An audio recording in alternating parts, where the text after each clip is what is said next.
BJP से है हमारी फाइट। बीजेपी से? हाँ, ज़ियाउर रहमान फाइट में नहीं है, ऐसा विश्वास कीजिए, आप यकीन जानिए। आपकी फाइट भाजपा से है तो इसका मतलब ज़ियाउर रहमान को आप तीसरे नंबर पे देखते हैं? हो सकता है चौथे पे चले जाएं।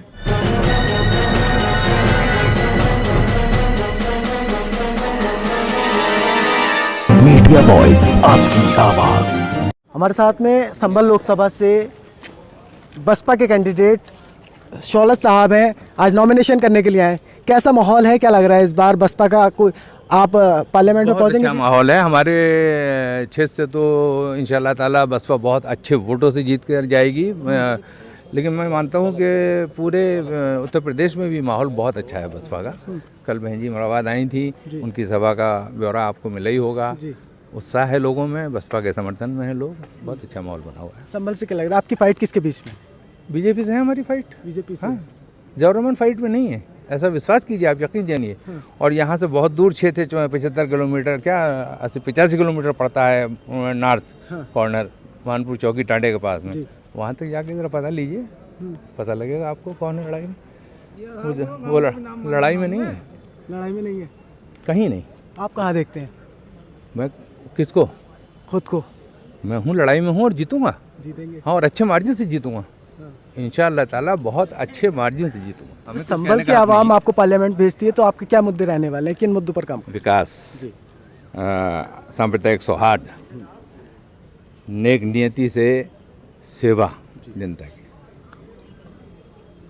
भ्रष्टाचार मुक्त एक समाज, ये हमारे मुद्दे होंगे मेन। बहन जी ने कहा है कि पश्चिमी उत्तर प्रदेश को एक अलग राज्य बनाया जाएगा।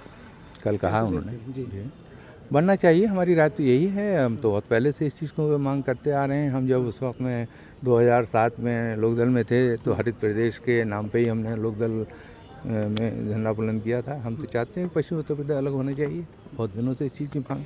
सूबे के मुख्यमंत्री बहुत से मसले हल हो जाएंगे, पश्चिमी उत्तर प्रदेश अलग होगा, हाई कोर्ट बेंच का मसला हल हो जाएगा।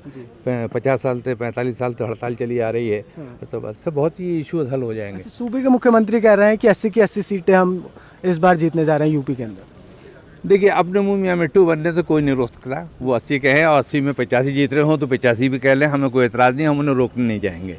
लेकिन ये 4 जून बता देगा, वक्त बता देगा कि कौन कितनी सीटें जीत रहा है। अगर जीत रहे होते 80 सीटें तो भाजपा नेताओं के चेहरे पर बौखलाहट ना होती, जिस तरह से बौखलाहट है और जिस तरह की घबराहट दिखाई दे रही है, ऐसा नहीं होता। संभल का एक अहम मुद्दा है रेलवे स्टेशन को लेकर, लंबे अरसे से मांग उठती आ रही है, ठंडे बस्ती में चला जाता है जब भी मुद्दा चाहिए वो बहुत दिनों से। पहले भी हमने जब माननीय मुलायम सिंह यहाँ आए थे चुनाव लड़ने के लिए तो उनसे हमने पहली मांग यही रखी थी कि संभल को आप दिल्ली रेलवे लाइन से जोड़िए। मांग वो होना चाहिए, बहुत ज़रूरत है संभल के लोगों को, आसपास के क्षेत्र के लोगों को।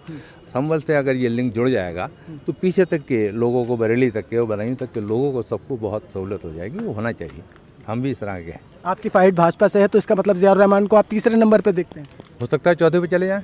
विकास, सांप्रदायिक सौहार्द और आपसी एकता। अच्छा, जैसा कि अभी आपके राष्ट्रीय अध्यक्ष ने ये कहा है कि हम पश्चिम यूपी एक अलग बनाएंगे प्रदेश जी, तो उसको लेकर के जो बीजेपी के मंत्री हैं, होमगार्ड मंत्री, उन्होंने आरोप लगाया कि बसपा का तो खाता ही नहीं खुलेगा। इस बारे में आपका क्या कहना है? ये तो ना वो जानते हैं ना हम जानते हैं कि खाता किसका खुलेगा और किसका नहीं खुलेगा। अभी कुछ चैलेंज करना या कुछ कहना इसके बारे में मुनासिब तो होगा नहीं। और रही राजनीतिक बयानबाजी की, भाई कोई कुछ भी कह सकता है, सब आज़ाद हैं। उन्होंने कह दिया कि खाता नहीं खुलेगा, ठीक है। तो आप स्वीकार करते हैं कि खाता नहीं खुलेगा? 4 जून को ये रिजल्ट पता लग जाएगा। बीजेपी के 400 पार के नारे को कैसे देख रहे हैं? हम तो मान के चल रहे हैं कि बीजेपी के 400 पार के नारे को कैसे देख रहे हैं?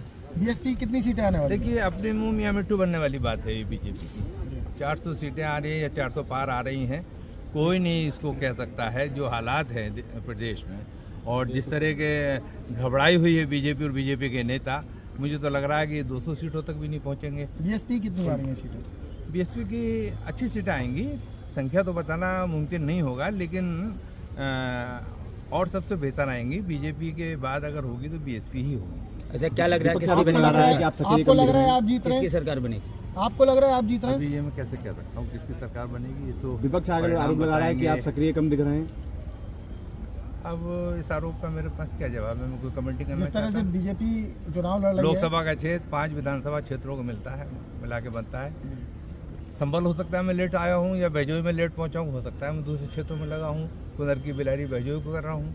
तो एक दिन में सारे क्षेत्रों में प्रत्याशी नहीं पहुंच सकता। अब आप कोई भी कह सकता है क्या कि मानते हैं आप अपनी जीत के लिए, किस तरह से आप हम चुनाव जीतेंगे और अच्छे मार्जिन से जीतेंगे, ये हमारा विश्वास है। समाजवादी पार्टी के जो प्रत्याशी हैं जी अबर, ये कह रहे हैं कि आप चौथे नंबर पर आएंगे। उनके कहने से थोड़ी आऊँगा मैं चौथे नंबर, वो अपने आप बीएसपी कहीं नहीं लड़ रही। उनसे उनका नंबर पूछिए पहले आप, कि आपका नंबर क्या है। मैं उनसे नंबर आपके माध्यम से अब नंबर पूछना चाह रहा हूँ कि उनका नंबर क्या है। हमारे साथ में शौलत अली साहब थे, जो बसपा के मजबूती के साथ कैंडिडेट यहाँ पर माने जा रहे हैं और चुनाव लड़ रहे हैं, नॉमिनेशन करने के लिए अंदर जा रहे हैं। अब देखने वाली बात ये होगी कि संभल से बसपा के शौलत अली कितने वोटों से जीतते हैं, और संभल में जीतने के बाद अगर वो जीतते हैं, संभल की आवाम उन्हें जिताती है, तो वो किन मुद्दों को उठाएंगे पार्लियामेंट में पहुँच कर। आप देख रहे हैं मीडिया वॉइस, अल्फराज शेख के साथ। बहुत शुक्रिया।